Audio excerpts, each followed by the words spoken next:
Welcome to ME news. TDP నేతలపై వైసీపీ మూక దాడి, పలువురు గాయాలు, పోలీసుల అదుపులో నిందితులు.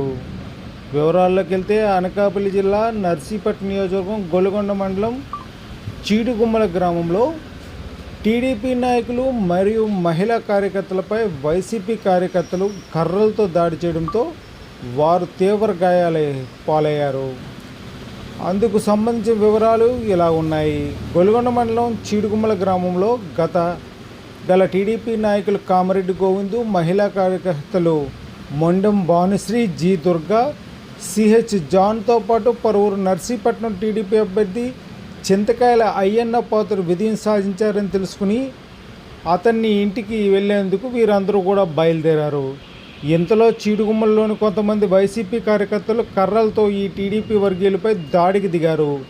దీంతో టీడీపీ నాయకుడు కామరెడ్డి గోవిందుకు కాలుకి, మొండెం భానుశ్రీకి చేతిపై, కామరెడ్డి గణేష్పై తలపై గాయాలయ్యాయి. మరో ముగ్గురు మహిళలు స్వల్ప గాయాలయ్యాయి. దీంతో దాడులు దిగిన వైసీపీ కార్యకర్తలపై చర్యలు చేపట్టాలని రోడ్డుపై టీడీపీ వర్గీయులు బైఠాయించారు. సమాచారం అందుకున్న Narsipatnam DSP Mohan, CA Hari, Narsipatnam SI, Golugonda SI కృష్ణారావుతో పాటు ప్రత్యేక పోలీసులు చీడుగుమ్మల గ్రామం చేరుకున్నారు. టీడీపీ వర్గీయులపై దాడి దిగిన వైసీపీ కార్యకర్తలను అదుపులోకి తీసుకున్నారు. క్షతగాత్రులను నర్సీపట్నం ఏరియా ఆసుపత్రికి తరలించారు. బాధితుల ఫిర్యాదు మేరకు కేసు నమోదు చేశామని డీఎస్పీ ప్రవీణ్ కుమార్ తెలియజేశారు. ఇటువంటి మరిన్ని వార్తలు చూడటానికి ఈ న్యూస్ ఛానల్ సబ్స్క్రైబ్ చేయండి, లైక్ చేసి షేర్ చేయండి. Please subscribe to ME news.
Hey!